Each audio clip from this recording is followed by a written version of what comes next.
hadrat Allah Subhanahu wa taala. Salawat teriring salam semoga tercurah limpahkan pada junjungan kita Nabi besar Muhammad sallallahu alaihi wasallam. Alhamdulillah pada sore hari ini kita masih diberikan sehat oleh Allah Subhanahu wa taala. Kita bisa bertemu melalui gelombang virtual, melalui Google Meet, melalui sinkronus ya. Mudah-mudahan kita semua diberi keberkahan, kesehatan, dan ilmu yang bermanfaat oleh Allah Subhanahu wa taala.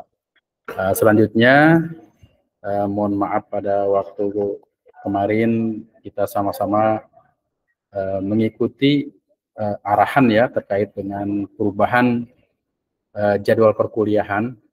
Jadi tampaknya memang saat ini proses perkuliahan kita intervalnya tidak terlalu cepat, kita sesuaikan dengan waktu dan kalender akademik sehingga proses pembelajaran yang berjalan sepertinya memang ada perubahan sebagaimana jadwal yang sudah dibagikan di setiap grup masing-masing. Nah, kemudian terkait dengan hal tersebut, setelah saya melihat jadwal hari Selasa ini, ternyata sebenarnya saya ini ada bentrok ya, jadwal dengan mata kuliah yang saya ampu di S1. Nah, karena itu saya izin kepada rekan-rekan sekalian ini bagaimana kalau jadwal kita yang dijadwalkan itu jam 16, kita ubah menjadi jam 15 ya nantinya mulai minggu depan. Nah, kira-kira mohon kesiapannya sehingga mungkin nanti kita bisa mengikuti perkuliahan dengan baik ya. Jadi insya Allah untuk pertemuan yang akan datang kita mulai jam 15 karena saya pada hari Selasa ini ada 3 kelas dan itu sore semua. Nah, kalau memang dimulai dari jam 15 maka maraton dari jam 15 sampai sekira jam 21 ya untuk mengisi perkuliahan. Jadi di S2 itu ada 2 kelas, kemudian di S1 ada 1 kelas kebetulan juga sore. Nah, teman-teman sekalian, tentunya kita kemarin itu libur ya, Ramadan, kemudian sekarang sudah tidak terasa kita sudah masuki Syawal ya, dan kemudian pada bulan Syawal ini tidak mengurangi rasa hormat ya, kita masih ada sekitar sekarang ini tanggal 14 kali ya atau berapa bulan Syawal itu. Secara pribadi saya mohon maaf lahir batin atas segala kesalahan, kekhilafan baik dalam proses perkuliahan maupun lainnya. Teman-teman sekalian, kelas ini adalah kelas B2 ya, yang kelas online itu. Maka saya ingin melihat kelas kita ya. Jadi kelas kita yang kemarin sudah lama kita tinggalkan fokus kegiatan-kegiatan Ramadan mungkin ya, dari mulai sahur sampai sahur lagi, takjil, kemudian tadarus dan seterusnya. Saya yakin ini semua dilakukan oleh teman-teman ya dengan kesibukan yang tidak seperti biasanya ya. Dan kali ini kita coba melihat kelas kita, ya kita coba kelas kita. Ini adalah kelas ya, kelas kita, kelas S2 B2. Terlihat layarnya ya. Nah, di kelas ini kita kemarin sudah masuk pada UTS ya, UTS. Nah, di UTS ini alhamdulillah ini masih kalau kita lihat kelas kita ini ada 14 yang sudah menyerahkan dan ada 17 ini ya yang mungkin nanti perlu terdata di sini ya, terdata di sini untuk masih sifatnya ditugaskan. Nah, mudah-mudahan nanti bisa diselesaikan. Dan nanti tugas saya untuk menyeleksi tulisan-tulisan teman-teman semua ya. Tulisan-tulisan di sini sudah bisa berada yang sudah bisa terekam. Nah, ini tugas-tugasnya yang sudah dikirimkan, nanti akan coba kita perbaiki, akan coba kita cek kemiripan dan cek lainnya yang mudah-mudahan nanti di UAS ya bisa diperbaiki sehingga kita sebagaimana pada pertemuan awal kita memiliki produk dalam perkuliahan. Nah, kemudian di kelas ini nanti akan tayang ini seharusnya sudah tayang ya. Ini tema selanjutnya adalah tentang andragogi ya. Tentang sebuah proses pembelajaran yang memang harus diberikan kepada orang dewasa. Dan kemudian di sini juga nanti ada kehadiran, akan tayang sekitar 3 menit lagi ya, tentang kehadiran. Jangan lupa rekan-rekan untuk mengklik kehadiran. Dan saya mengingatkan di kelas kita ini memang ada kelompok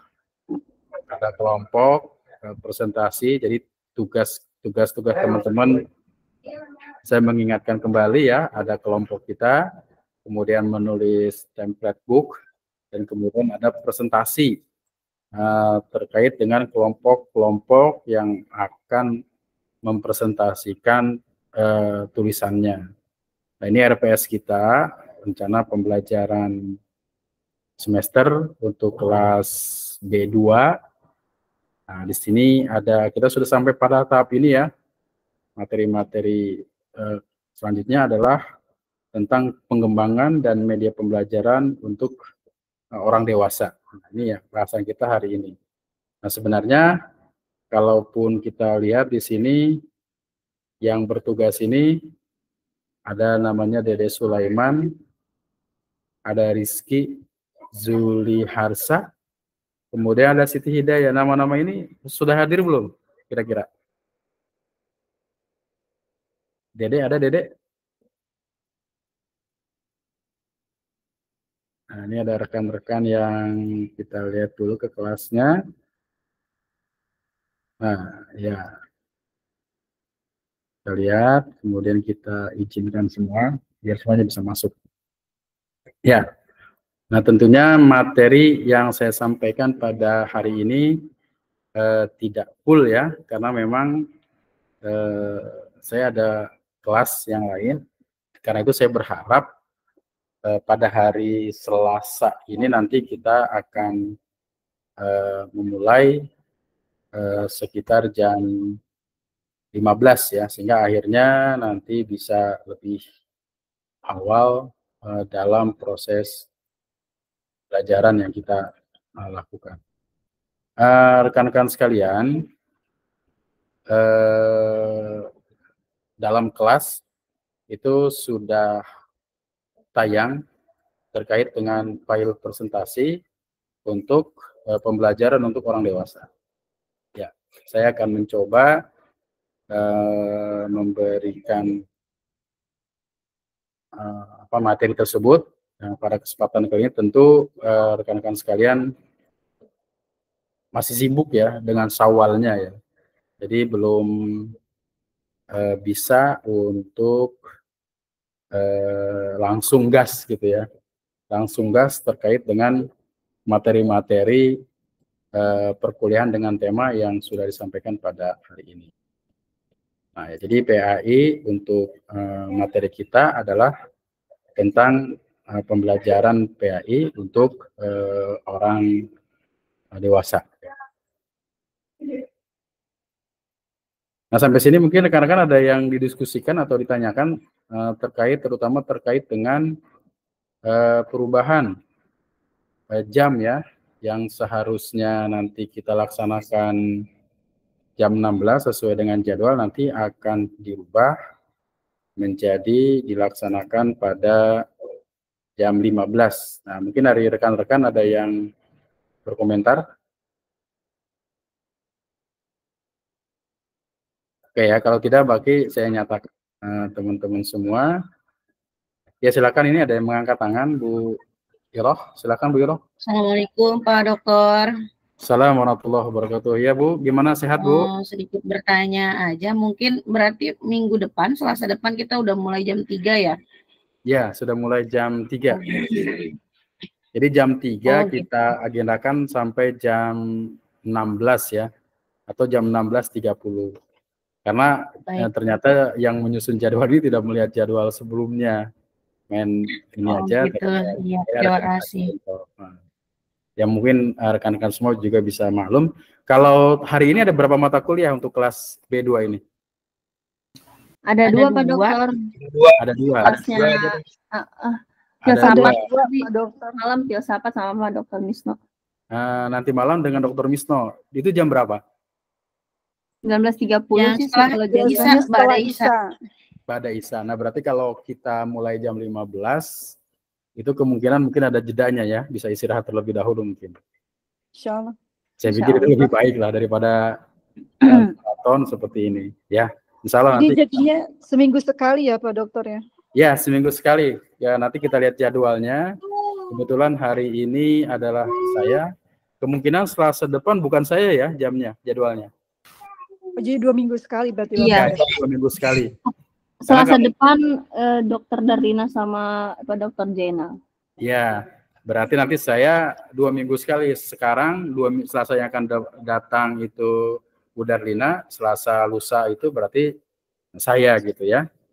Nah, dibuat sedemikian rupa jadi kita tidak tergesa-gesa, kemudian juga santai tapi pasti, kemudian juga nanti tugas-tugas juga lebih kelihatannya bisa lebih efektif ya, karena memang intervalnya cukup panjang. Nah, kalau kita paksakan situ, jadi saudara bisa melebihi standar nasional, 1 tahun bisa lulus itu. Jadi nggak mungkin juga, nggak akan bisa, karena perhitungannya adalah paling cepat itu 1,5 tahun. Ya, 1,5 tahun bisa selesai. Ya, tergantung nanti tugas akhirnya dari tesisnya yang diujikan dari mulai proposalnya, kemudian seminarnya, dan juga nanti sidang akhirnya gitu ya. Itu juga ada proses yang memang panjang yang harus diikuti. Oke ya, jadi begitu ya Bu ya. Jadi kita ikuti jadwal yang kemarin pernah di kelas kita. Ya, siap. Baik Pak. Ya, oke ya. Nah, selanjutnya kita akan mencoba belajar tentang media pembelajaran ya untuk orang dewasa. Nah, sebenarnya proses pembelajaran PAI itu, pendidikan agama Islam itu adalah proses yang tidak didasarkan atas fase-fase tertentu kemudian tidak mau belajar lagi. Tidak begitu. Karena dalam proses pembelajaran ajaran Islam itu menganjurkan kita untuk belajar. Belajarnya itu tidak dibatasi oleh waktu. Jadi proses pembelajaran itu mulai ketika manusia itu lahir, kemudian sampai dia meninggal ya, atau minal mahdi ilal lahdi. Minal mahdi itu ketika dia lahir ilal lahdi, sampai dia masuk ke liang kubur. Bahkan kalau hari ini ya, kita melihat ada konsep-konsep pembelajaran pranatal. Pranatal itu sebuah proses pembelajaran ketika anak itu memang belum lahir. Nah, ini proses pembelajaran ini kalau kita baca buku tentang bagaimana orang-orang Yahudi katakanlah itu mendidik anaknya, itu mereka sudah lakukan. Sudah lakukan ketika dia melakukan proses kehamilan, dia mulai mengkonsumsi makanan-makanan yang terpilih ya. Tidak sembarang makan.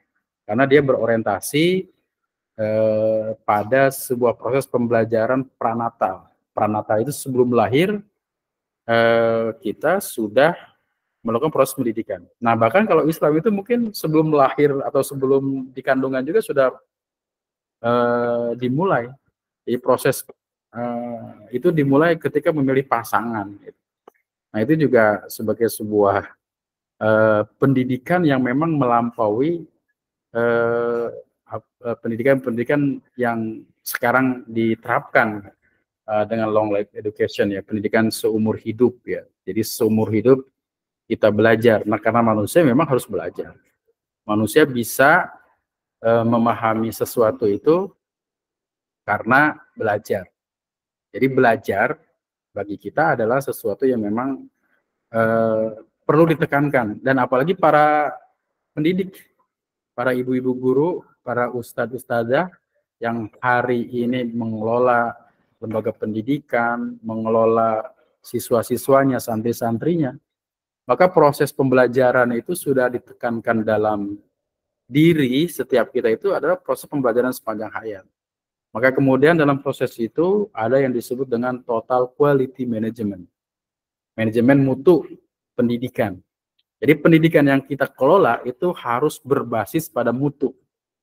Nah, dalam proses pendidikan itu kan siswa itu tiap tahun bisa masuk, setiap tahun bisa keluar.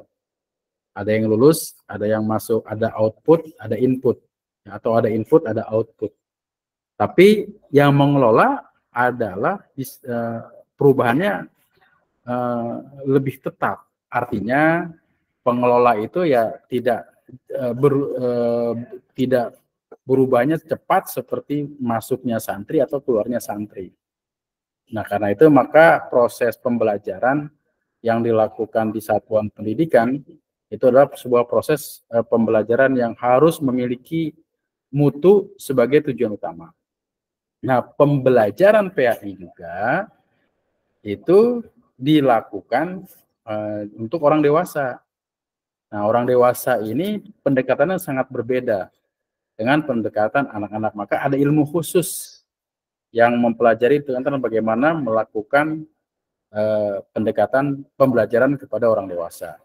Nah, dalam hal melakukan pelatihan-pelatihan, misalkan ya pasti teman-teman ini pernah mendengar istilah tutor, istilah apa namanya tutorial, ya, teman sejawat, ya, kemudian istilahnya lain-lainnya, ya, tergantung istilah yang digunakan, dan itu menunjukkan bahwa pembelajaran itu dilakukan oleh orang dewasa. Nah, orang dewasa memiliki latar belakang yang beragam, sudah memiliki pengalaman, sudah memiliki pengetahuan.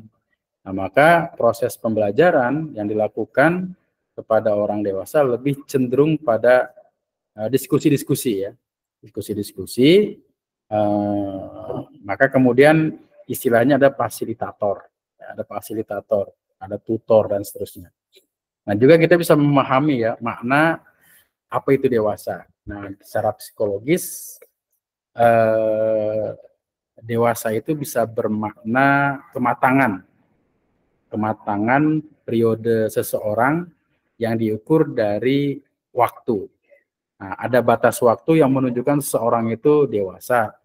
Biasanya ukurannya adalah 18 tahun, gitu, ya. Nah, kemudian dewasa ini umumnya berhubungan dengan seseorang dalam memaknai pengalaman hidupnya. Nah, pada usia-usia dewasa mereka sudah melakukan pengalaman, melakukan aktivitas yang terkait dengan pengalaman-pengalaman mereka. Karena itu pembelajaran yang PAI terutama atau pembelajaran agama Islam itu untuk yang diberikan oleh tutor atau pengajar kepada peserta didiknya, ya, baik itu di majelis taklim, baik itu di manapun, ya, baik lembaga formal ataupun non formal, harus memahami terkait dengan bagaimana mengajarkan kepada orang-orang dewasa. Nah, ini ada yang pendapat yang kedua bahwa fase dewasa dimulai ketika seseorang beranjak dari usia remaja ke usia 20 tahunan, ya, 20-an. Jadi usia 20 itu ada yang mengatakan sudah dewasa, tetapi banyak juga yang menyatakan batasnya adalah 18 tahun. Tetapi juga ada batasnya yang menyatakan ketika seseorang itu memang sudah menikah itu jika dewasa. Ya. Maka dalam istilah kita ada istilah atau. Ya, biasanya orang yang sudah menikah itu disebut orang yang mereka sudah dewasa. Kemudian yang kedua ada dewasa menurut psikologi. Nah, secara psikologi ini dewasa itu bisa bermakna, bisa terlihat dari sebuah perubahan fisik. Ya, bisa fisiknya ada perbedaan mencolok ya, atau yang berbeda dari laki-laki dan perempuan dalam hal kedewasaan. Nah, kalau laki-laki ditandai dengan berubahnya ya bentuk-bentuk atau fisik-fisik tertentu, demikian juga dengan perempuan. Kemudian ada lagi sosio-emosional, seorang individu yang dimulai seorang melepaskan masa remajanya. Nah, masa remaja berarti sudah menikah, itu disebut juga dengan orang yang sudah dewasa. Kemudian pada fase dewasa, seseorang dianjurkan untuk membentuk suatu jati diri dan hubungan interpersonal dengan orang lain. Nah, orang dewasa sudah tumbuh, berkembang fisiknya, emosionalnya. Karena itu orang dewasa memerlukan pasangan, dan Islam mengelola itu, dan Islam mengelola fitrah atau potensi seseorang. Karena itu dalam ajaran Islam tidak pernah Islam itu mengekang nafsu seseorang, malah mengelola nafsu itu menjadi suatu ibadah, ya, suatu ibadah, karena Islam itu sangat memahami tentang kebutuhan-kebutuhan manusia. Ya. Seseorang memiliki keperluan untuk biologis, maka Islam membuka jalan dengan cara-cara yang halal, dan itu pun ketika orang sudah melakukan pernikahan misalkan, itu sebagai ciri seorang itu dewasa. Kemudian fase dewasa juga tidak sekedar bertambahnya usia ya, tapi juga kematangan emosional. Nah, emosional ini tumbuh sangat dipengaruhi oleh beberapa faktor. Di antaranya faktor keluarga, faktor sosial, ekonomi juga berpengaruh, dan juga faktor-faktor lingkungan. Ya, ini sangat berpengaruh terhadap kematangan emosional. Karena itu proses pembelajaran yang diberikan kepada peserta didik biasanya dimaknai sebagai sebuah pembelajaran dilakukan oleh orang dewasa. Nah, orang dewasa adalah orang yang sudah memiliki kematangan, baik secara fisikly maupun secara emosional. Karena pada dasarnya seseorang itu lahir, ya, kemudian menjadi bayi, anak-anak atau anak-anak, kemudian remaja, tumbuh berkembang menjadi dewasa, ya, tumbuh berkembang menjadi dewasa, kemudian tumbuh berkembang menjadi tua, tumbuh lagi menjadi tua renta, ya, nenek-nenek bisa. Oke. Dan kemudian pada akhirnya manusia itu akan kembali. Jadi siklusnya itu seperti apa tuh?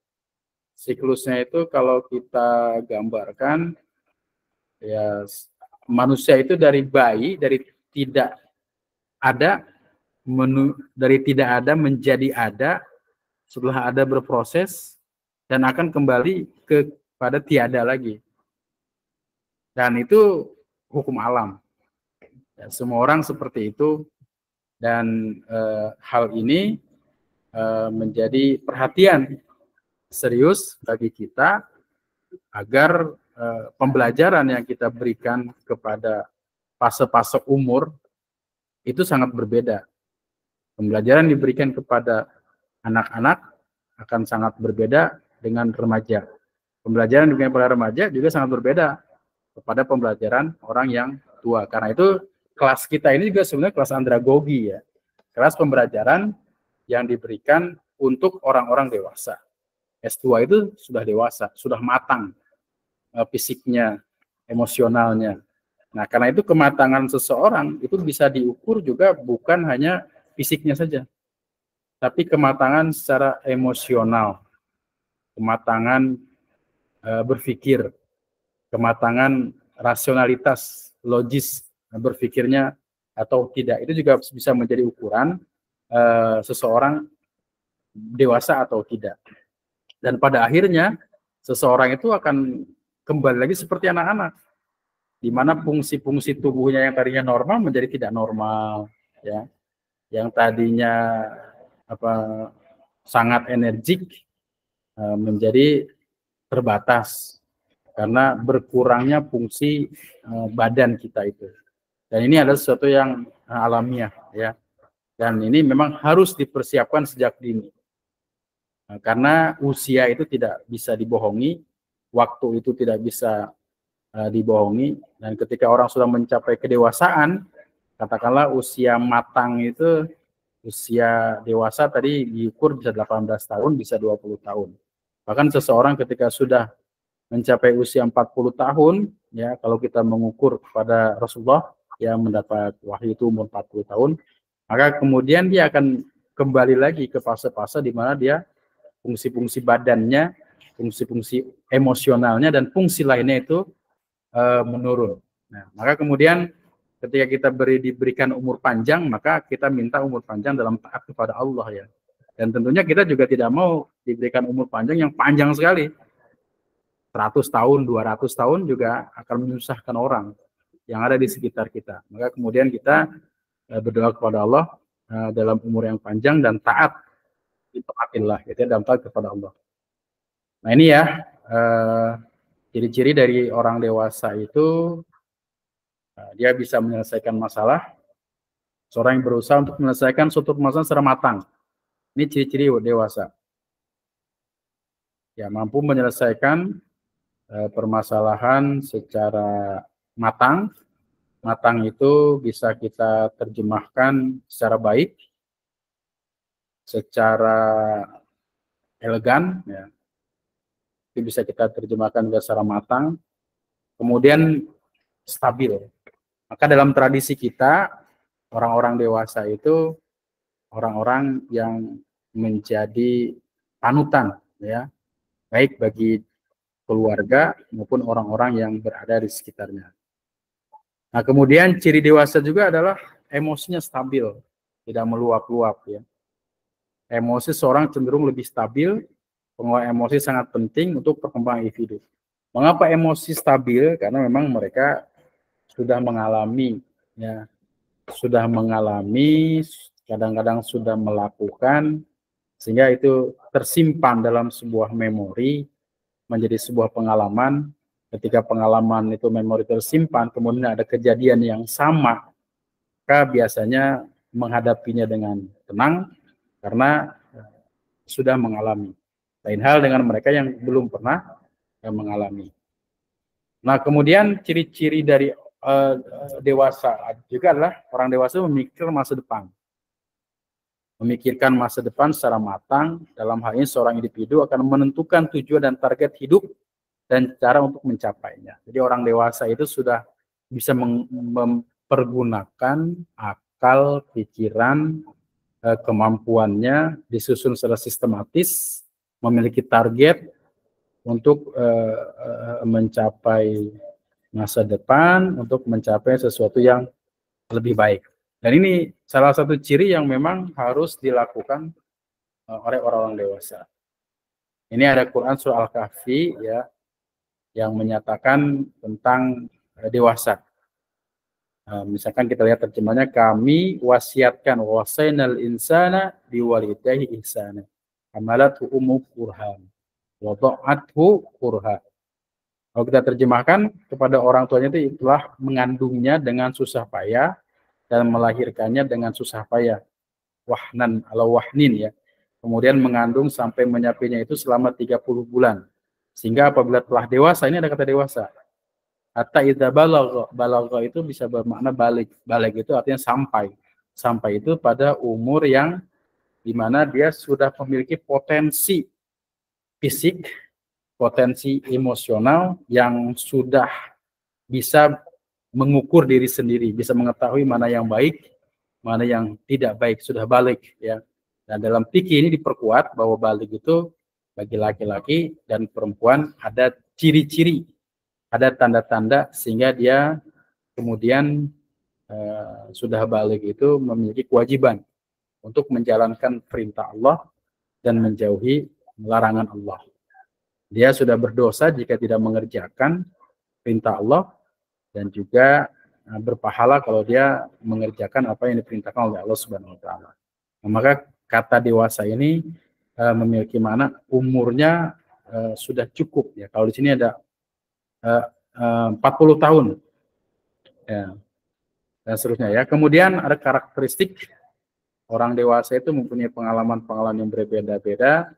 Nah, dari karakteristik ini baik karakteristik terkait dengan mempunyai pengalaman berbeda-beda, orang dewasa merasa bahwa dia tidak dapat menentukan kehidupannya sendiri, harus bekerja sama dengan yang lain, suka menerima saran daripada digurui. Jadi orang dewasa menyarankan jangan menggurui orang-orang yang sudah dewasa gitu ya. Nah, jadi pendekatan proses pembelajaran dilakukan oleh orang dewasa tentu sangat berbeda dengan apa yang dilakukan oleh orang-orang yang tidak dewasa, baik pada remaja maupun anak-anak. Jadi lebih bermitra pendekatan pembelajaran andragogi itu, lebih pada motivasi muncul dalam diri sendiri. Saya yakin teman-teman yang ada di grup ini, di kelas ini, itu memiliki keinginan yang kuat ya untuk mendapatkan atau menyelesaikan proses pembelajaran di program studi S2 Pendidikan Agama Islam. Nah, jadi itu muncul dari diri sendiri atau juga muncul dari tantangan orang lain ya. Itu tidak masalah. Nah, atau juga muncul dari pengalaman-pengalaman. Karena orang-orang dewasa itu adalah orang-orang memiliki pengalaman. Dan orang dewasa lebih suka dihargai daripada diberi hukuman atau disalahkan. Nah, maka kemudian bahasa-bahasa yang muncul kepada orang dewasa itu lebih pada bimbingan. Maka kemudian istilahnya adalah bimbingan teman sejawat. Ya. Ketika guru-guru itu diajarkan yang lebih baik, guru-guru itu juga diajarkan bagaimana dengan membimbing teman sejawat misalkan ya. Nah, itu lebih bermakna dibanding proses menggurui. Nah, kemudian ada ciri-ciri bahwa orang dewasa itu lebih suka dihargai, diberi hukuman. Orang dewasa pernah mengalami putus sekolah, mempunyai ketentuan untuk menilai lebih rendah kemampuan belajarnya. Apa yang biasa dilakukan orang dewasa menunjukkan tahap pemahamannya. Orang dewasa secara sengaja mengulang hal yang sama. Orang dewasa suka diperlakukan dengan kesungguhan etikat yang baik, adil, dan masuk akal. Orang dewasa sudah belajar sejak kecil tentang cara mengatur hidupnya, oleh karena itu ia lebih suka melakukan sendiri sebanyak mungkin. Orang dewasa menyenangi hal-hal yang praktis. Orang dewasa membutuhkan waktu lebih lama untuk dapat akrab dan menjalin hubungan dekat dengan teman baru. Nah, jadi proses pembelajaran yang ini yaitu merupakan ciri-ciri dari sebuah proses pembelajaran. Maka kemudian pembelajaran untuk orang dewasa itu kita kenal dengan istilah andragogi. Nah, proses pembelajaran andragogi ini tentunya perlu kita perdalam karena teman-teman semua nantinya dipersiapkan juga untuk mampu melakukan pembelajaran kepada orang-orang dewasa. Oke ya, rekan-rekan sekalian, saya pikir itu saja dulu terkait dengan materi yang disampaikan pada kesempatan kali ini. Nah, kemudian rekan-rekan sekalian, jangan lupa untuk mengunjungi kelas ya, kelas Google Classroom. Nah, Google Classroom, Google Class kita, itu jangan lupa untuk dilihat, dikunjungi bagi yang memiliki email yang mungkin ada masalah, itu harus segera, mudah-mudahan tidak ada masalah. Nah, ini kita sudah masuk di materinya, sudah tayang ya. Kita masuk pada materi ini untuk orang dewasa. Nah, materinya ada di sini. Kemudian jangan lupa untuk mengklik kehadiran. Nah ya, Ini kehadiran baru 8 orang. Nah, kehadiran ini dibatasi tenggatnya sampai jam 6 atau jam 18.00. Jadi silahkan untuk mengisi kehadiran ini. Demikian, kalau ada hal-hal yang didiskusikan, silahkan didiskusikan. Ada yang mau didiskusikan kira-kira, Bu? Yang lainnya, Bu Lina mungkin? Bu Lina Herlina? Ya, Bu. Baik, Bapak. Ya, silakan. Kalau mungkin ada yang disampaikan, Bu. Terkait pembelajaran orang dewasa ya, Pak. Ya.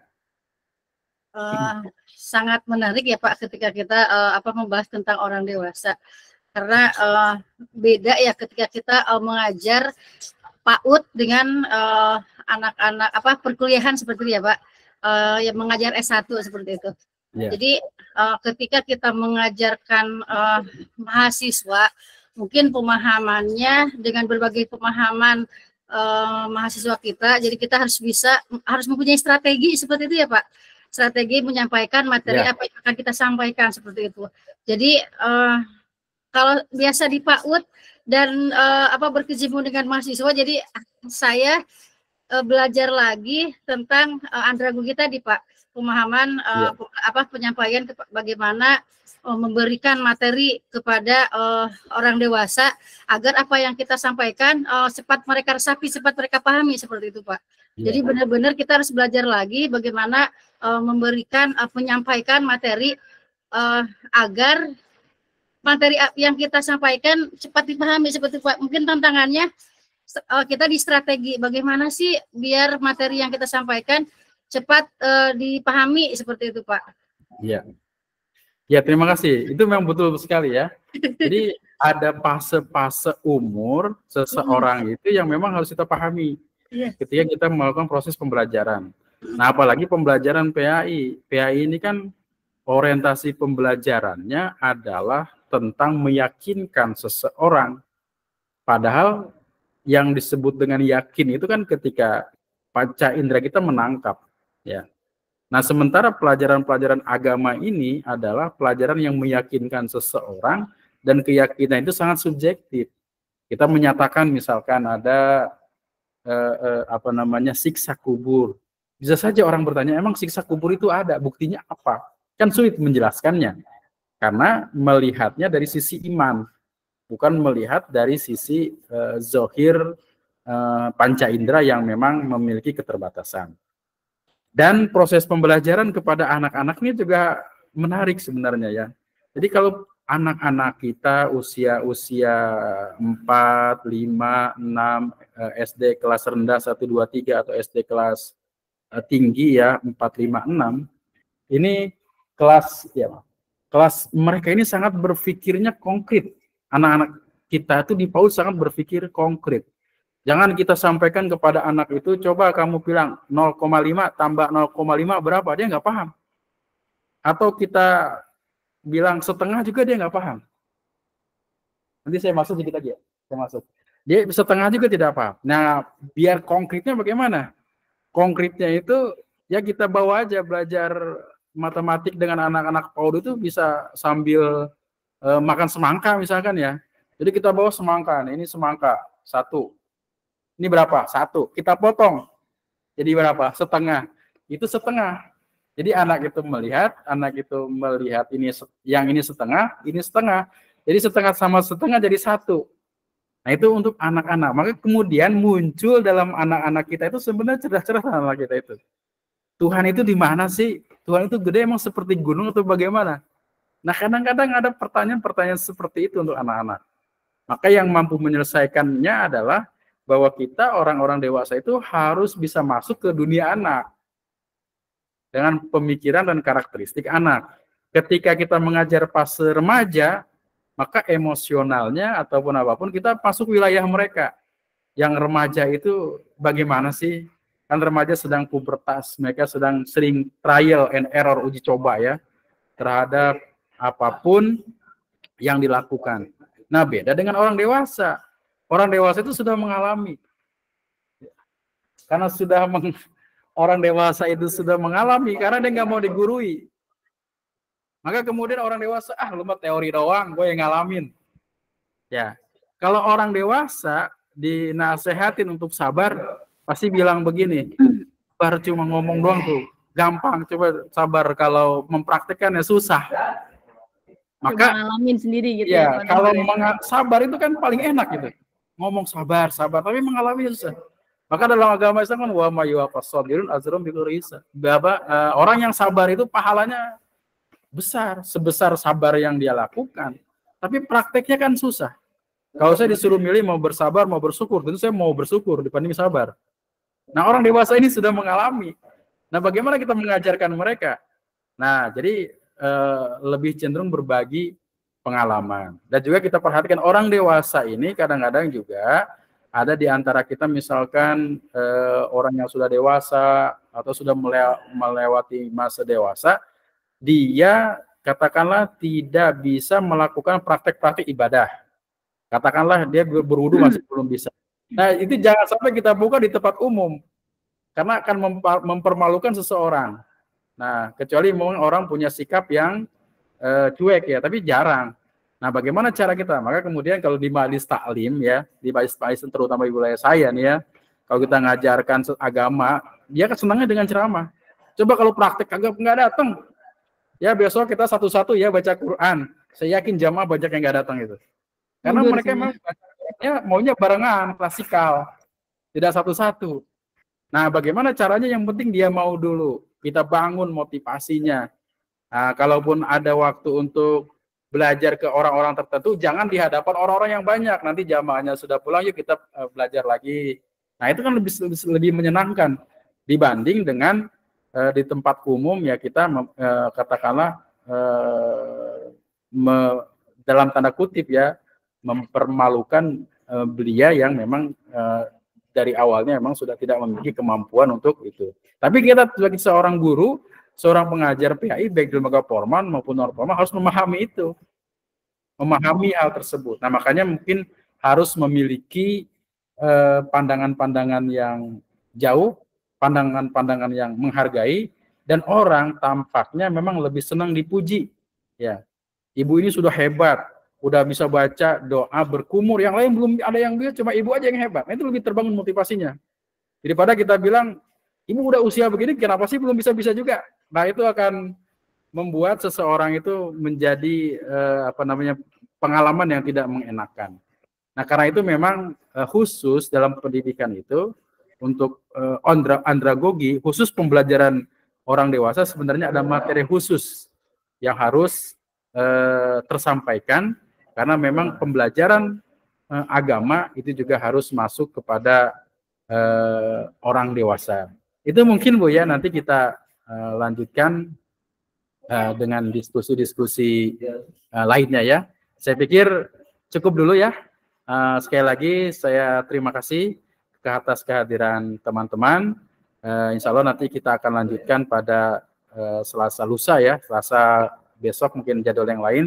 Kita akan lanjutkan Selasa yang berikutnya, dan juga teman-teman saya harapkan untuk bisa membuat lah atau mempresentasi terkait dengan materi yang sudah ada di kelas. Terima kasih atas perhatiannya. Mohon maaf atas segala kekurangan. Sekali lagi selamat Hari Raya Idul Fitri. Mohon maaf lahir dan batin. Terima kasih. Sama-sama, Pak. Wabarakatuh. Waalaikumsalam warahmatullahi wabarakatuh. Saya pamit duluan ya. Tadi maaf ada gangguan dalam mahasiswa yang nyamperin.